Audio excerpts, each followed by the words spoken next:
Hello friends, so today we are going to discuss three questions and one second. These three questions are from, you can say,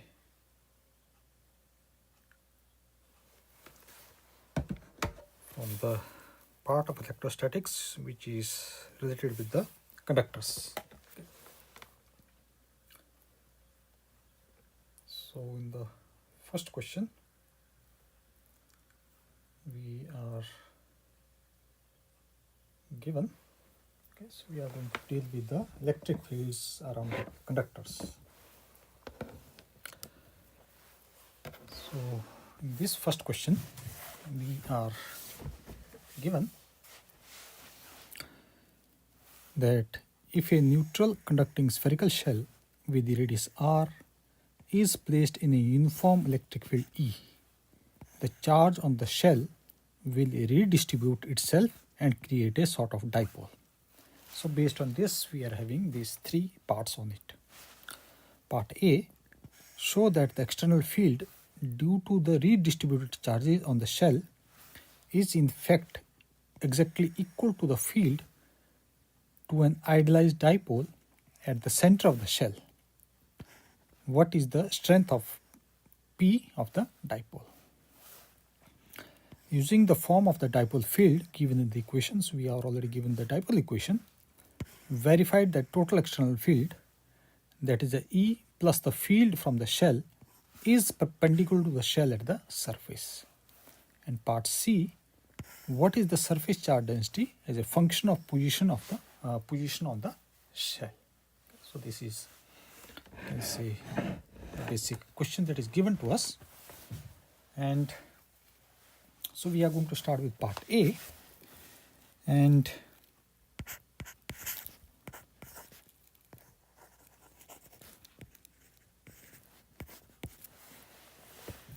so in part A we are given that we have a neutral conductor, and that neutral conductor is placed in an external uniform electric field that is represented as E.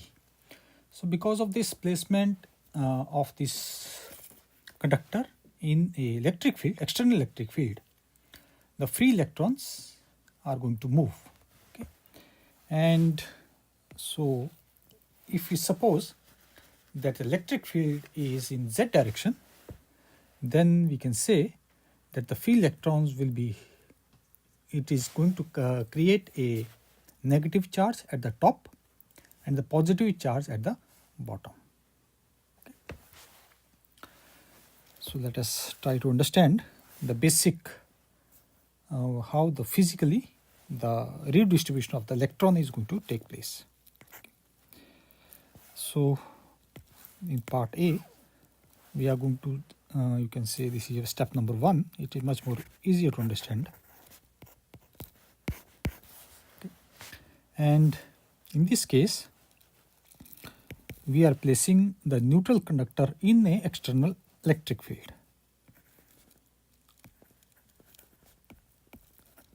A neutral conductor is placed in a external field, and because of this the free electron move opposite to the electric field. So you can say that our free electrons move opposite to the electric field E, that is toward positive z direction. Toward positive z direction.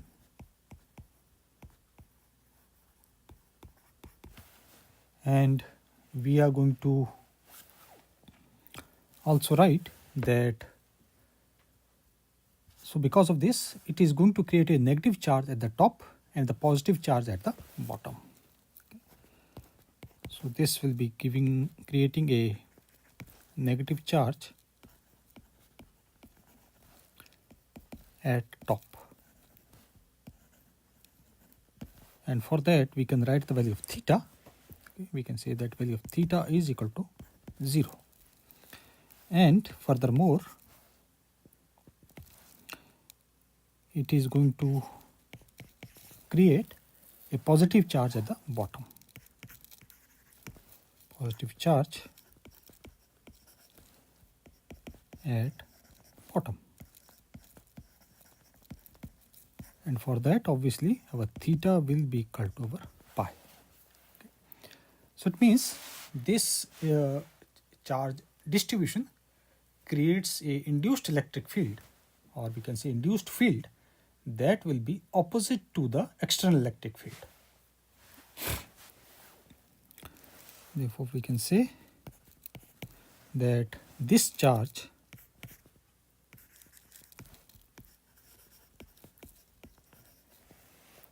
distribution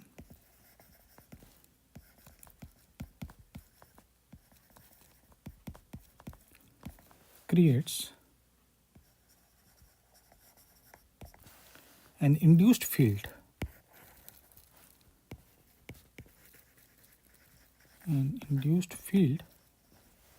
opposite to the external electric field, that is our E. Okay. Inside, to cancel it.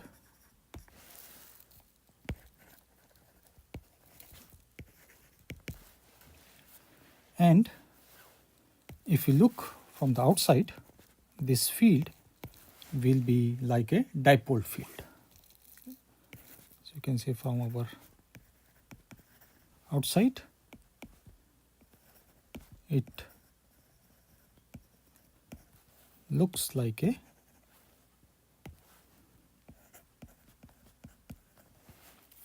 dipole field.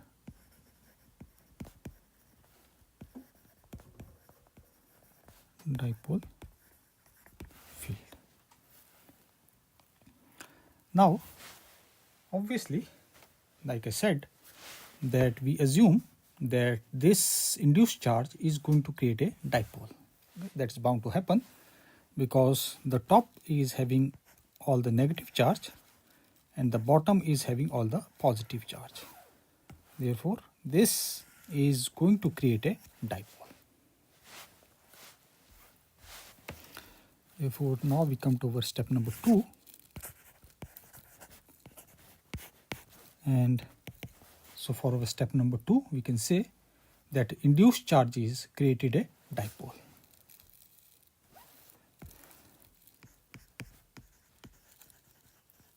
Induced charges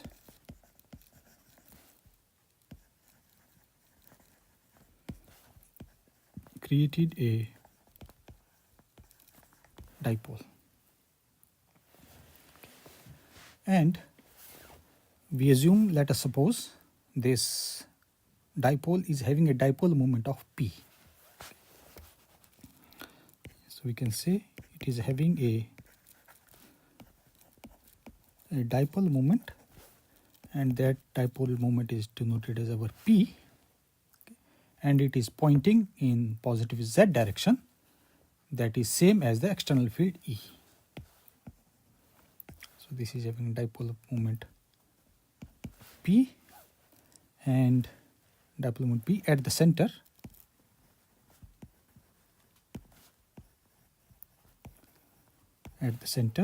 And its direction will be along positive Z, same as E.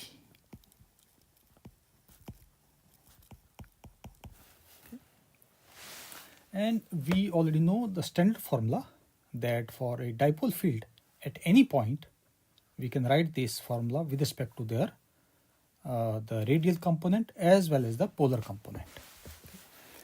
And so we know the dipole field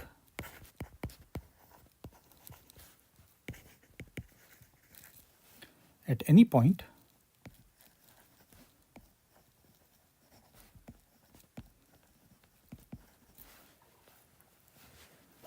let us suppose that is given as E dipole. So this our E dipole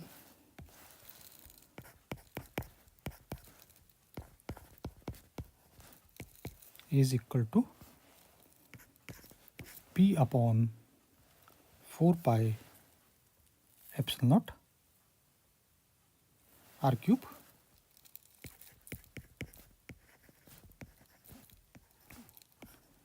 and 2 cos of theta r unit vector plus sine of theta and theta unit vector. Okay, and this is a standard formula, and for this particular question this equation is already mentioned in our part B. Okay.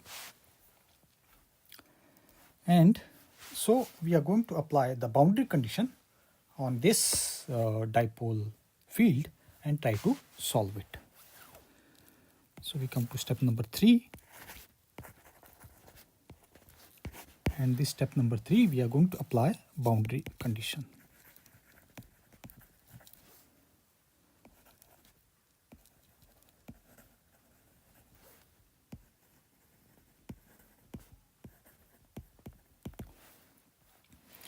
And we already know that in case of this, the surface is like a spherical shell, and we know that our this total electric field should be always perpendicular to this surface.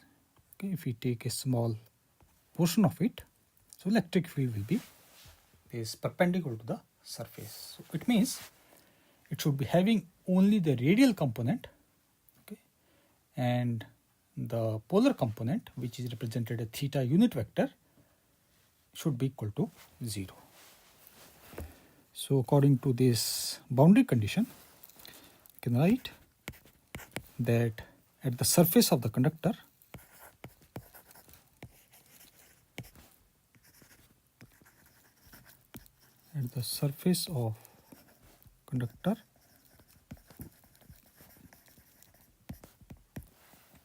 the total electric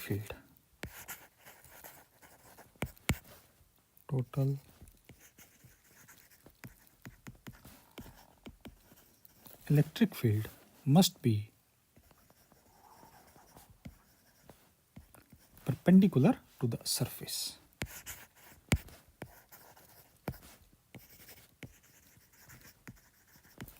Which basically means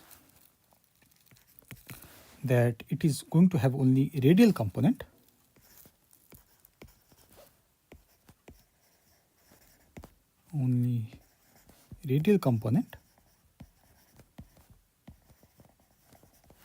and there will be no our polar component, or we can say our theta unit vector component.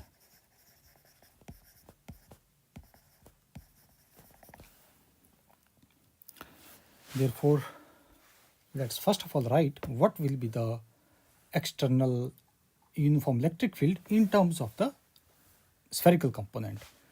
Okay. Sorry, not spherical component, but spherical coordinates. So you can say the external electric field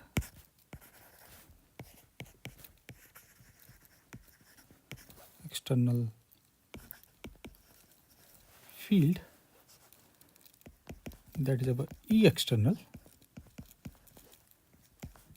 which is our electric field in terms of our Z unit vector, and we can furthermore write it as our E external will be equal to E cos of theta r unit vector minus E sine of theta and theta unit vector.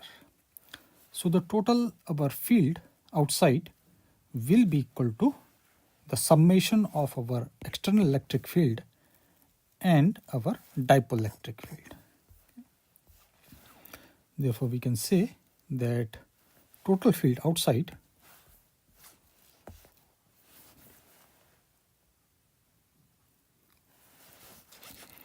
can see our total field outside, if that is represented as a E total,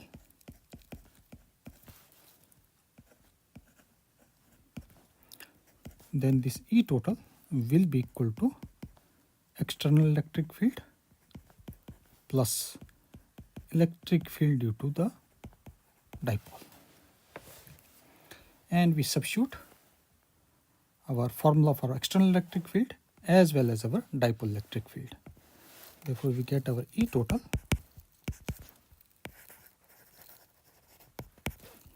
will be equal to, it comes as our E cos of theta, and we are going to combine the respective radial as well as a polar component, and this will be our 2p cos of theta divided by 4 pi epsilon naught r cube, and this comes as our radial component plus, and they have minus E sine of theta plus p sine of theta and 4 pi epsilon naught r cube, and this comes as theta unit vector.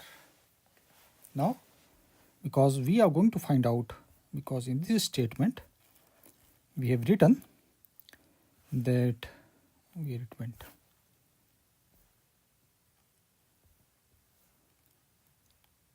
yeah, so the electric field at the surface must be perpendicular, electric field must be perpendicular at the surface. So we are going to use the boundary condition for the surface. Therefore, next is our step number 4, and this we are going to apply the boundary condition, apply the condition which states that this small r is equal to our capital R. So this is our boundary condition, okay, because we are only interested in finding out the value of the total electric field at the surface, okay, and for the surface, because capital R is the radius, and this entire formulation of this total electric field is represented or written for a general point which is at a distance r.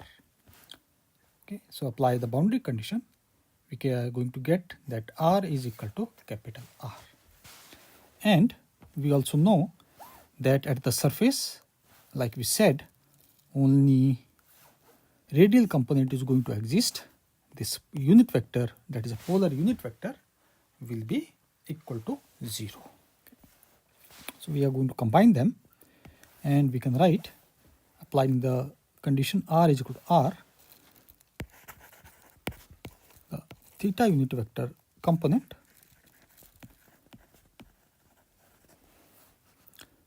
must be equal to 0. So we are going to equate this component equal to 0. So we get this as minus E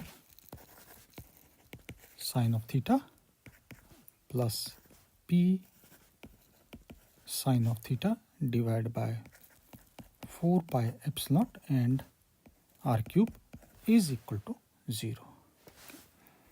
And obviously we can just sort it out, and we can say that value of electric field, that is our E, will be equal to our, this is P upon 4 pi epsilon naught upon R cube. And from here we can write that the dipole moment, that is our P, is equal to 4 pi epsilon naught R cube times E.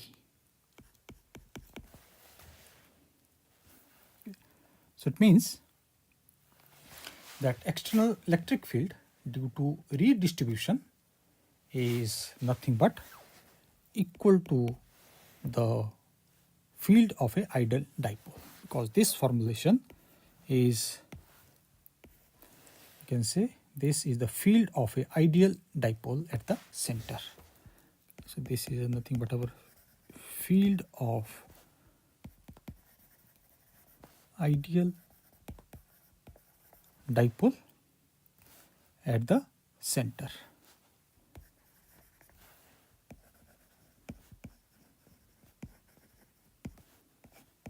Which was required. And part B, it specifically asks that we have to verify that the total field is perpendicular to the surface. So we start with the part B.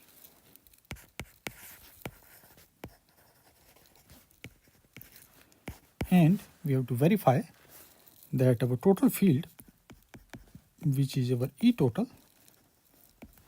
is perpendicular to the surface. This we have to verify in part B. Okay. So once again, we start with the basic formula which we just derived with respect to our this dipole moment. Okay. So we know that the dipole moment P is equal to over 4 pi epsilon naught r cube times E. Okay. And we substitute this back into the total field with the boundary condition. Okay. And the total field equation is, let us put this is our equation number 1. Okay. And from this equation number 1, we are only interested in the radial component. Okay. Therefore, we can say from equation 1, radial component, from equation 1, only radial component, and we are talking about the surface, and for surface we know that the point distance should be equal to the radius of our shell.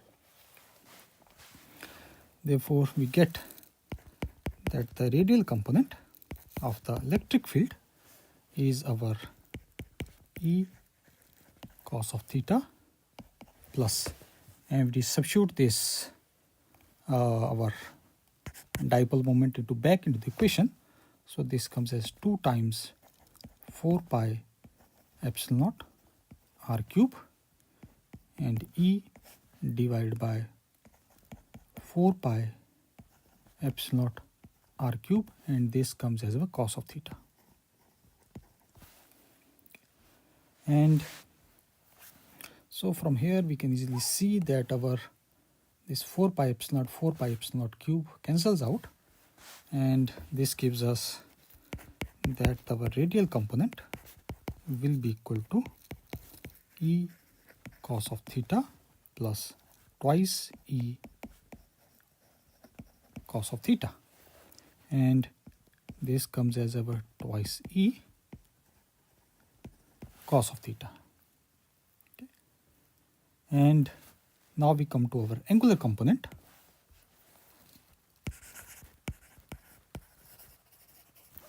Angular component of equation 1. Okay. And that angular component is our, suppose, E of theta. So we can write this E of theta is equal to our minus E sine of theta plus, and we substitute back our this polar component, sorry, not polar, but our dipole moment, and it comes as our 4 pi epsilon naught r cube E, and this comes as a 4 pi epsilon naught r cube multiplied by sine of theta, and these terms cancel out entirely. So from here we get this as our minus E sine of theta plus E sine of theta, and this is equal to 0. It means our angular component is equal to 0. So it means at the surface,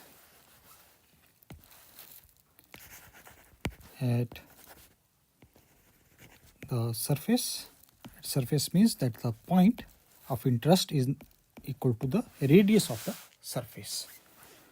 And we can say that our E total at the distance r is equal to capital R is equal to nothing but the radial component, that is our 3E cos of theta and the radial unit vector. Okay. And this was our part B. Okay. Now we come to our part C, in which we are going to find out what will be the surface charge density.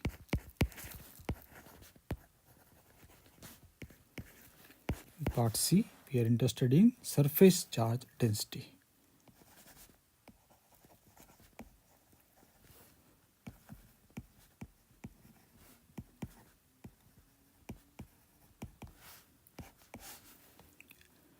And we are going to use the boundary condition for the conductors and start with our just outside a conductor. So you can say that just outside the conductor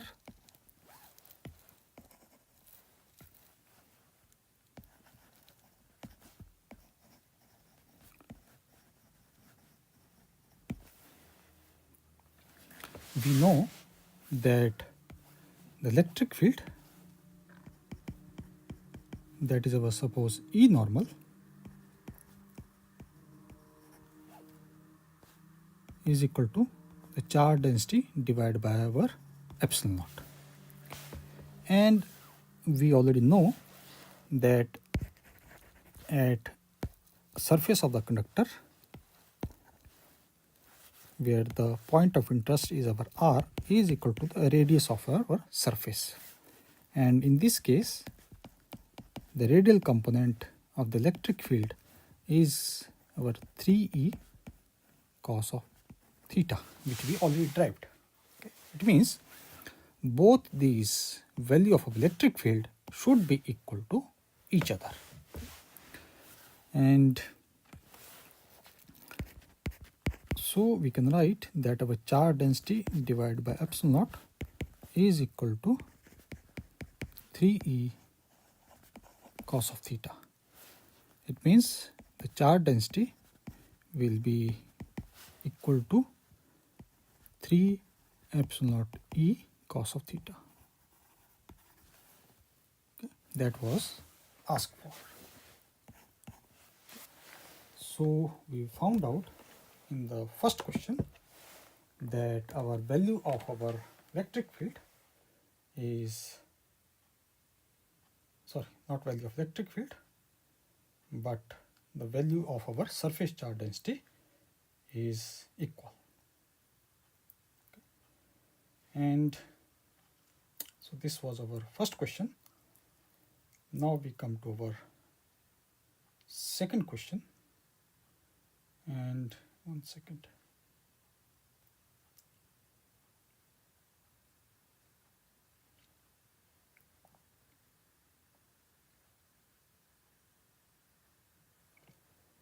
Okay.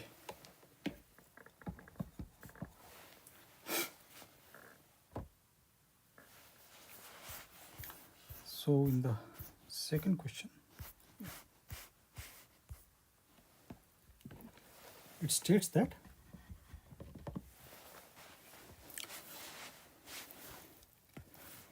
a charge q is located at a distance r, small r, which is less than capital R, from the center of a non-grounded conducting spherical shell with the radius r and total charge qs. The field external to the shell can be mimicked as a combination of the image charge plus a second image charge. So what is the second charge and where is it located? So from the statement, it is little bit confusing, especially when it says that this part, the field external to the shell, can be mimicked by a combination of image charge plus the second image charge.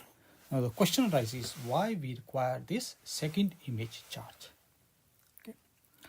And so let us start with our basic thing that we already know. Okay. And one second.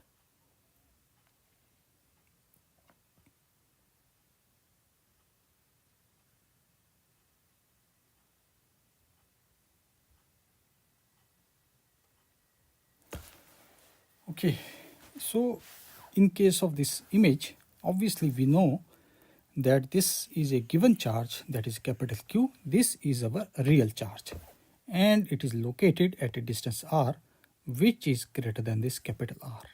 Okay, so obviously this real charge is located outside the shell. Okay. So let us from there.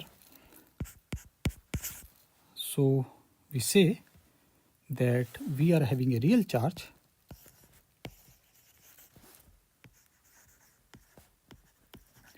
and whose value is our capital Q, and it is at a distance of small r which is greater than our capital R from the center of a conducting shell. From the center of a conducting shell. And this shell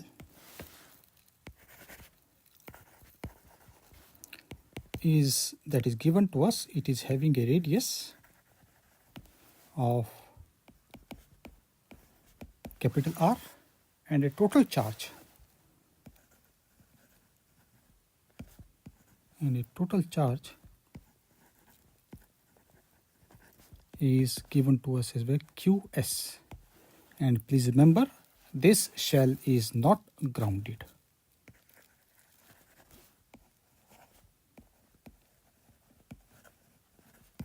Okay. This shell is not grounded. And therefore, we have to find out the image charges, that is the representation of mimicking the external field. Okay. We need to find out that image charge. And so we are going to start with the shell which is grounded. Okay, and then we come back to this not grounded concept, because the grounded concept we have already dealt in the previous video also. Okay. So we are going to start with the grounded and then come to this not grounded for this particular question. Okay. So we can say that for grounded conducting sphere,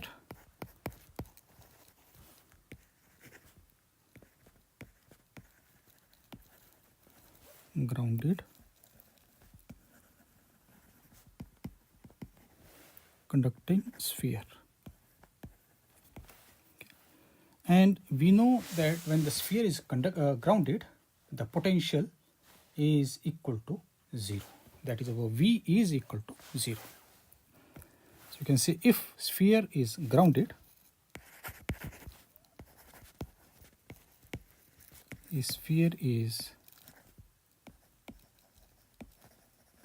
grounded, then we can say that value of V is equal to 0 and a single image charge works. A single image charge works. And the magnitude of this single image charge, okay, so we can write this as image charge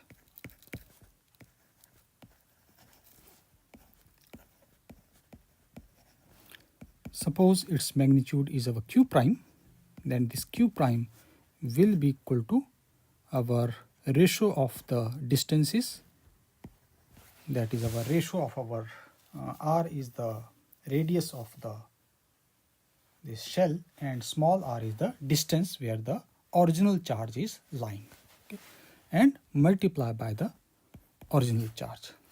And this image charge is always negative of this ratio.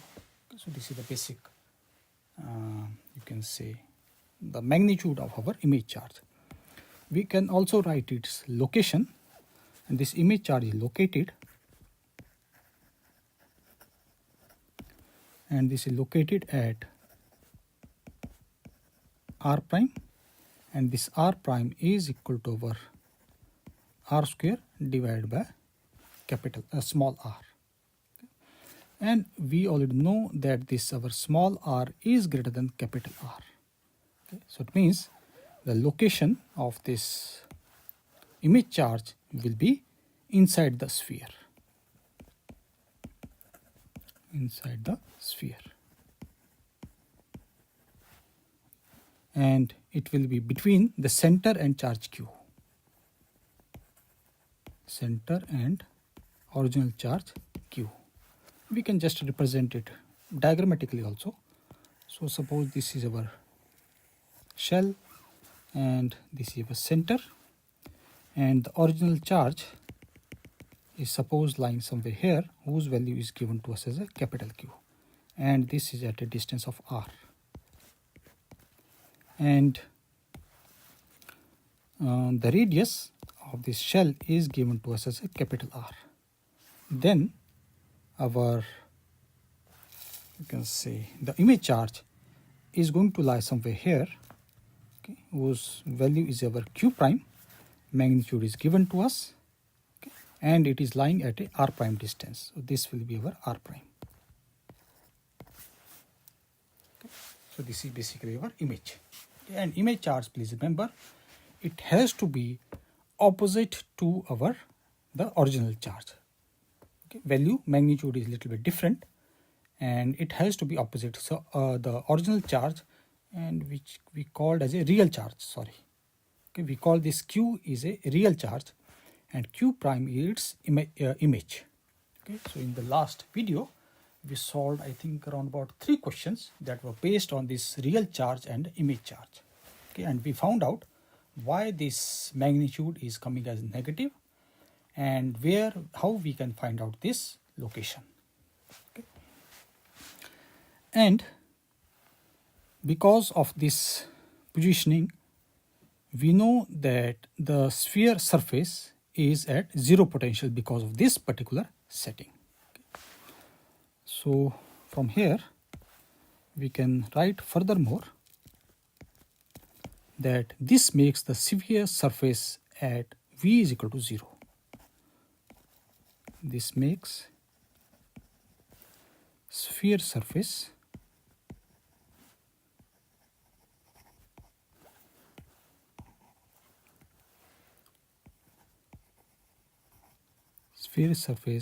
at a potential which is equal to 0. And we are calling the sphere surface potential as equal to 0 because we are discussing the grounding conductor. Okay, so it means this is connected to a ground. But in this particular question, the sphere is not grounded. Okay, now we come to back to our original question. Okay.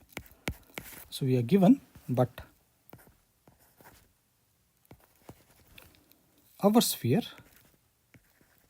means for this particular question, our sphere is not grounded. And it is not grounded. Moreover, it is also given in the question that it is having a total charge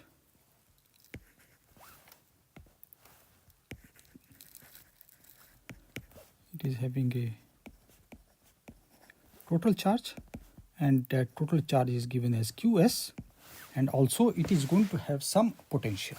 Okay, we can say and floats at some potential. And floats at some potential.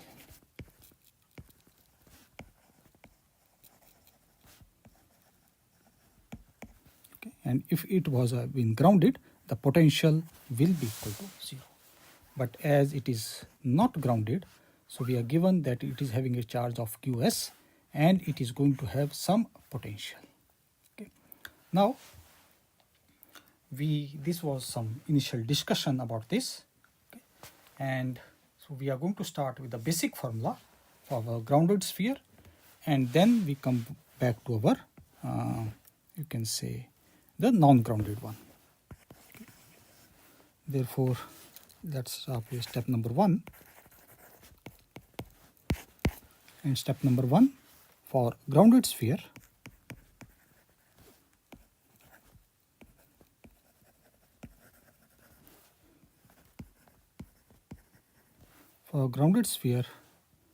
we know that there is a charge, in this case the image, or we can say image charge.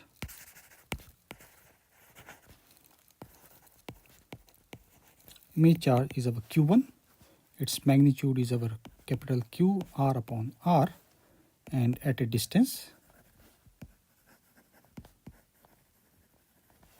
which is our r1, and this will be equal to our r square upon r, okay, at a distance from the center.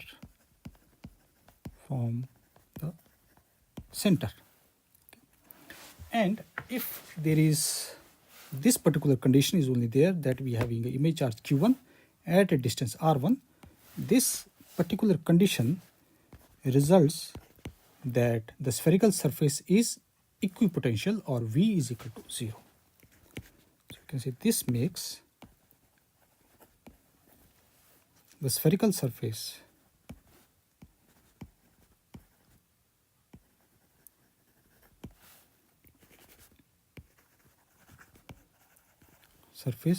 and equipotential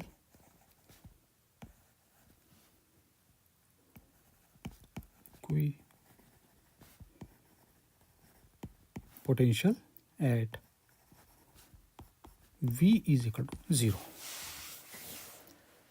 And furthermore, we can also write that the total charge on the grounded sphere,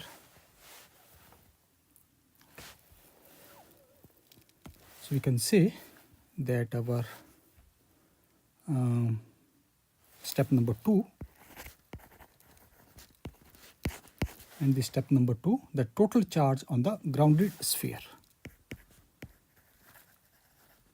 Total charge on grounded sphere, and which will be nothing but the induced charge on the grounded sphere will be equal to the image charge. Therefore, we can say that the induced charge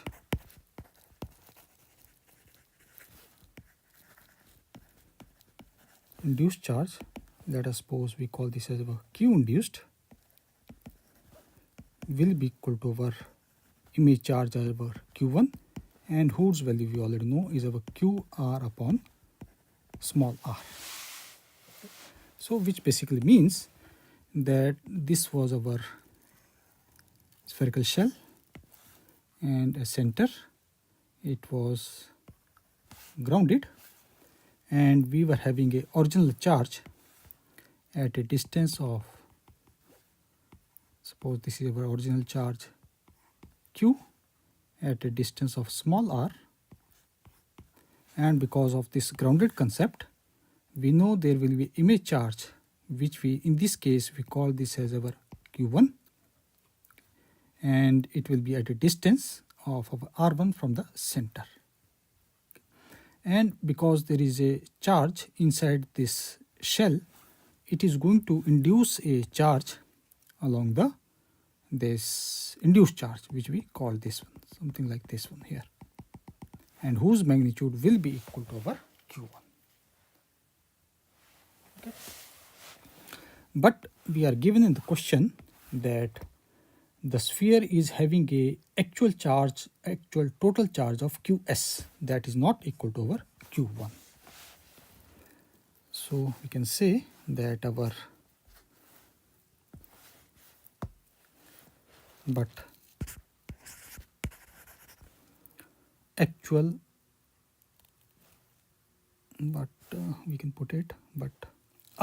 sphere,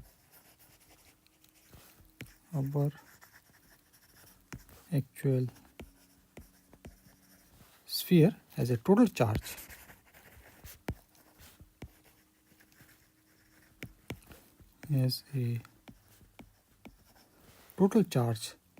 that is our Qs, and which is not equal to our Q1. Magnitude is given to us. And so because of this, we have to make sure that these two quantities are balanced out each other. Therefore, there will be a second image charge. Okay? And this second image charge is going to change the total charge from Q1 to Qs, or we can say it is going to change from this particular value to our Qs, and because of that we require second image charge. Okay. So this is the basic need why we require the second image charge. Okay. Because for this conductor, okay, and so let us go to our step number 3, and this step number 3 is nothing but add second image charge. Add second image charge. Okay. And like I said, that we have to keep the surface at a equipotential. Okay. We have to keep the surface equipotential, that is our requirement. Okay. So we can say we need to keep the surface as an equipotential, keep the surface as an equipotential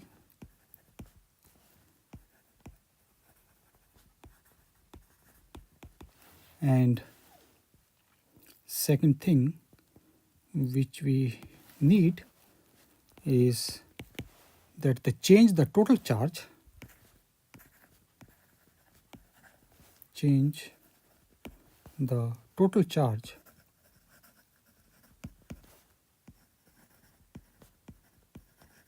from, that is of Q1, which is our minus Q R upon R, to which is our required as per question is our Qs. So the second image charge will be placed such that the surface is at equipotential and the charge is changed from Q1 to our Qs. So this particular is nothing but our Q1. Okay, that's our first image charge. So we are going to solve for this particular second image charge. So according to our first requirement, that we need that the surface should be at equipotential. So obviously this second image charge has to be placed at the center of the sphere. Okay.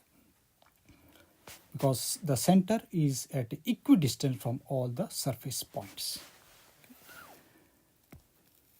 So we can say that place the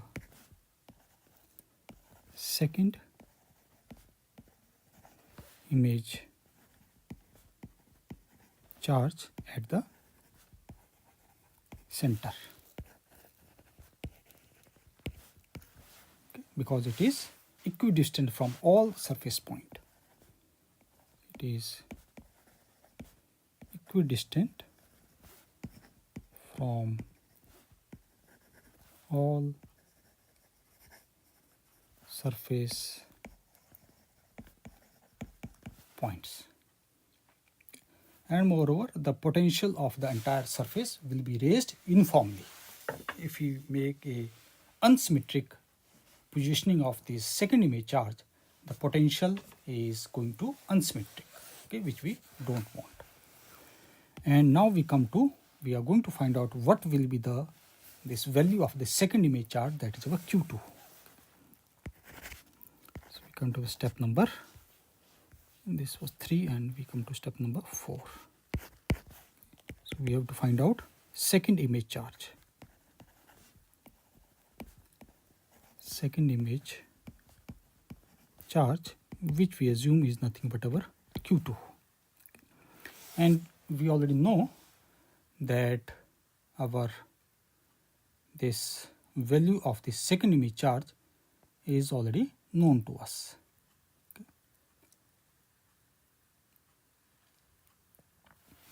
So we can say that the total image charge inside should be equal to the total charge on the cell surface. So we can say total image charge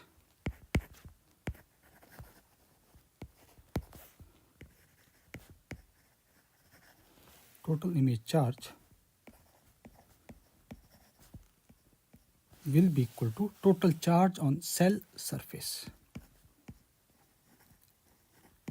Total charge on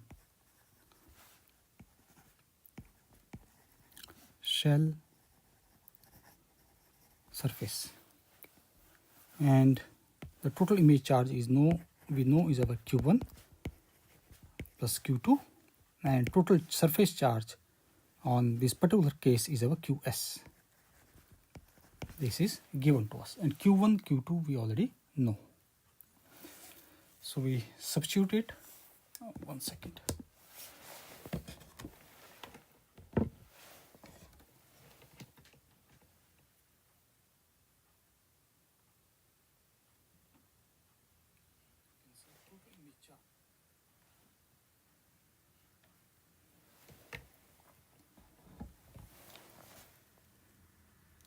So we are going to simply substitute it both Q1, and we are going to get value of our Q2. Okay, that is only our requirement now. 1 second. Yeah.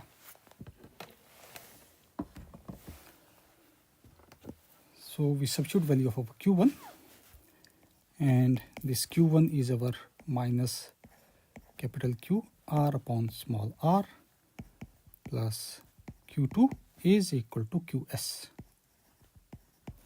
Therefore, we get the value of our Q2, that is our second image charge, is equal to our Qs plus capital Q and their ratio of their distances. So this is the value of our second image charge. Okay. And what else is required? I think this is only the, yeah. Okay. So this was our second image charge, and it is located at the center. Okay. And if we need to verify, we can also verify it, but that is not so much required. Okay.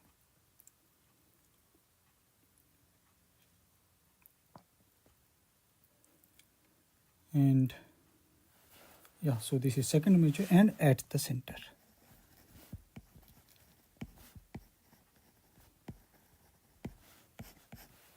Which is our requirement. Next question.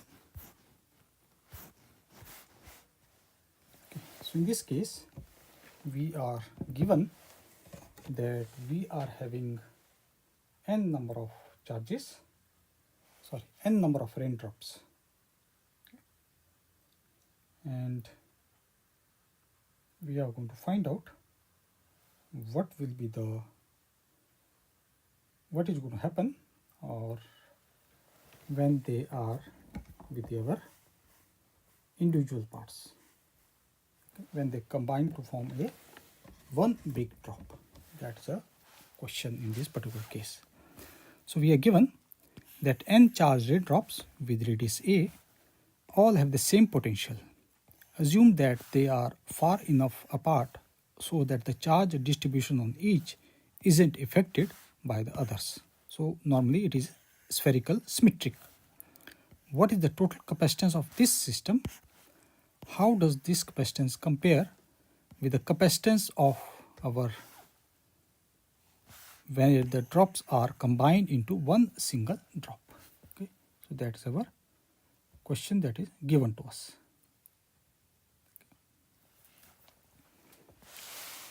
And so we are given that we are having n identical spherical drops. So we are having that our n identical spherical drops.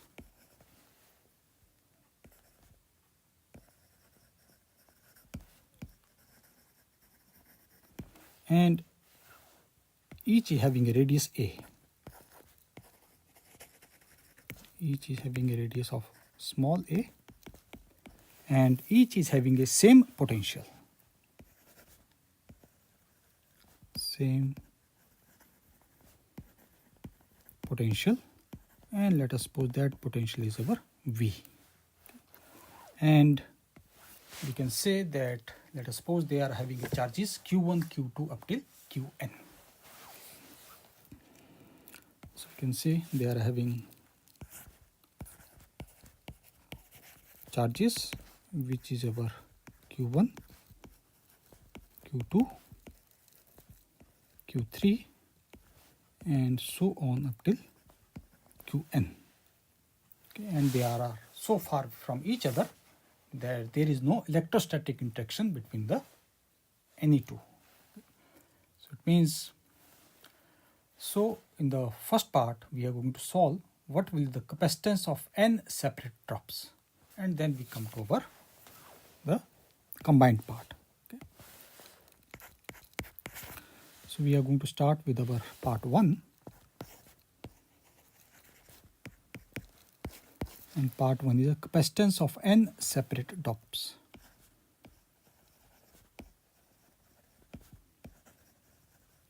Capacitance of n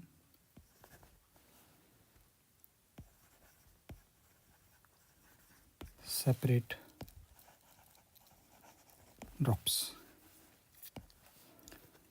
And for our step number 1, we are going to take one isolated sphere and solve it, and then we can replicate for its n value.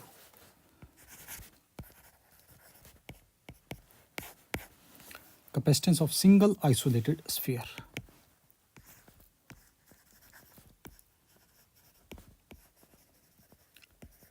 Capacitance of single isolated sphere, and radius is given as a, charge is our suppose q. Therefore we can write that potential at the surface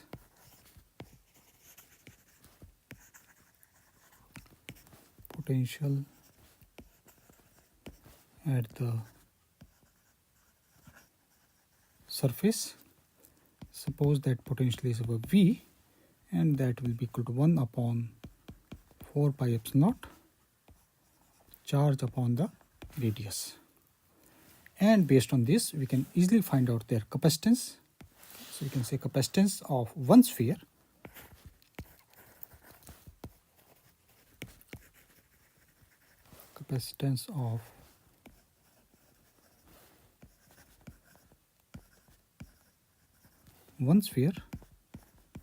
that is our C1 is nothing but our charge oblique potential.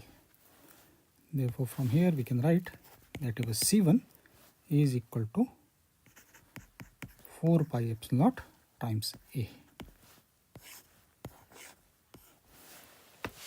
Now we can easily find out what will be the capacitance of each drop in the system, because they are having same potential and they are having same radius. Okay. So we come to step number 2.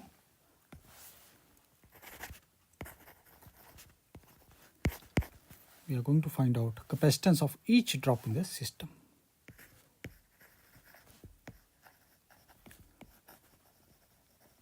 Capacitance of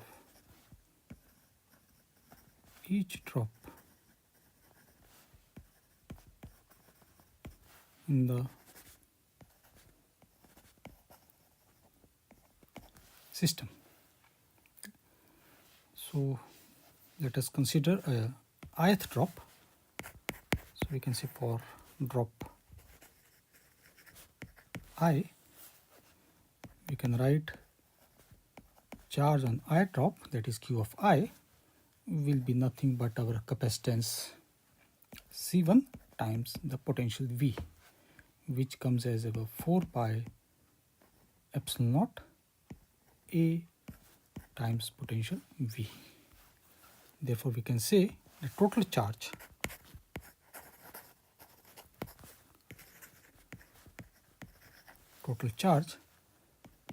that is our capital Q will be equal to the summation of our all the I charges, and this I is going to vary from 1 to n, and obviously this will be coming as our n times our Q of I, which is our 4 pi epsilon naught A times V.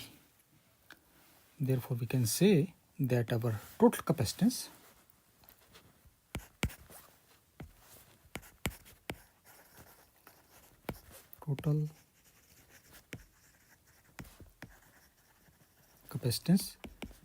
that is our C will be equal to total charge oblique potential V, okay, which gives us that our N times 4 pi epsilon A times V upon V, and we get this as our, this was our C total. We can find out C separate also.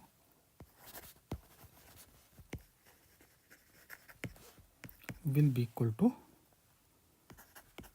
4 pi epsilon naught n times A, and this comes as our n times C1. Okay.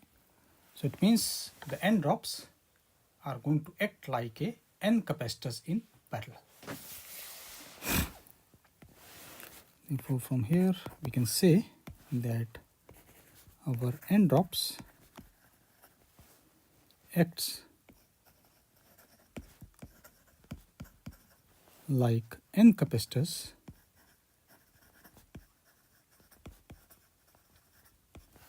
in parallel.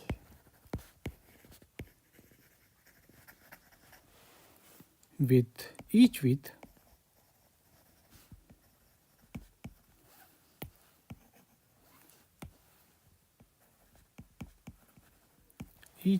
capacitance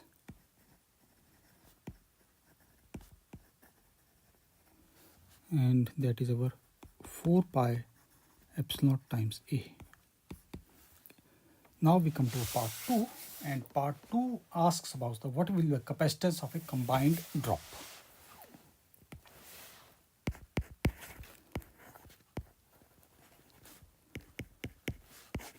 Part 2, it asks about the capacitance of combined drop.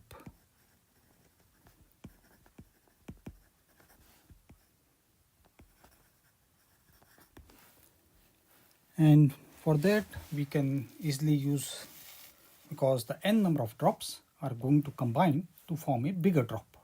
Okay. We can say basically use the volume conservation. Okay. So we can say that our volume conservation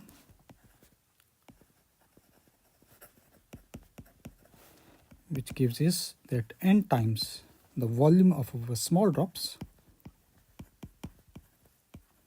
is equal to volume of our capital drop, big drop rather. Therefore, from here we get the radius of our capital big drop R is equal to our n 1 by 3 times A, where A is the radius of our small drop. Now it is quite easy. We need to find out the capacitance of combined sphere.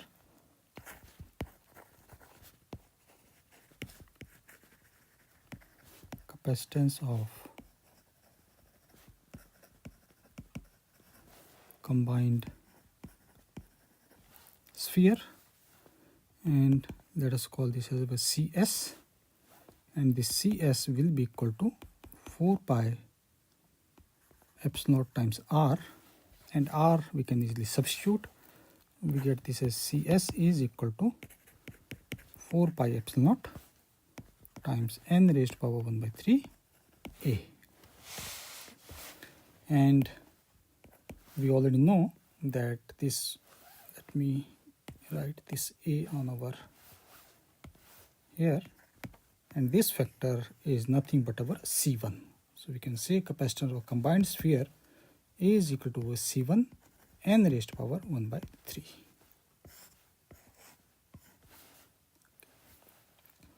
And in order to make the comparison, we can just find out the ratio. So we can say ratio of the capacitance is a ratio of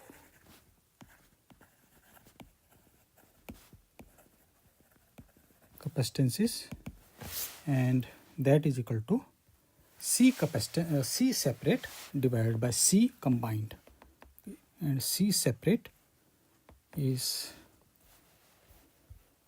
so we can say ratio of these capacitances, we require this as C separate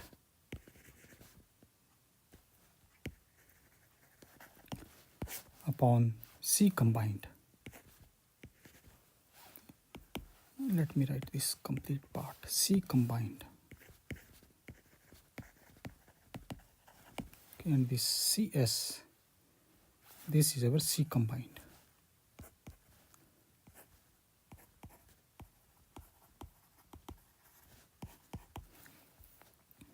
So we simply substitute their values. We get this as 4 pi epsilon naught n times A, and this is 4 pi epsilon naught n 1 by 3 and A. And thus we can say all these terms are going to cancel out. So this will be coming as 1 minus 1 by 3, which gives us n raised to power 2 by 3. Okay, so this is the ratio of their combined.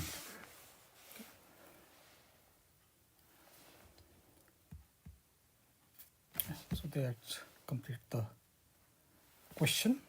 Okay, so today we solved total 3 questions, and these 3 questions, the last one was comparatively easy, not much of typical was there, but we can say the first part, or first 2 questions rather, were of a little bit, you can say, required a little bit of their solution, okay, or deep thinking on it. And for that we used the image concept, which we also dealt in the previous part, okay. And so here also we dealt with the image part also, and here particularly we try to solve when the conductor is not grounded. Okay, in the previous part we dealt with the image of the charge, or image charge, when the conductor was grounded. Okay, but in this case we solved a question where the conductor was not grounded, and you can say the conductor was having a net charge of Qs. So because of that we require a second image charge, which was our Q2 in this particular case. So this completes all our 3 questions for today. Okay. Thank you.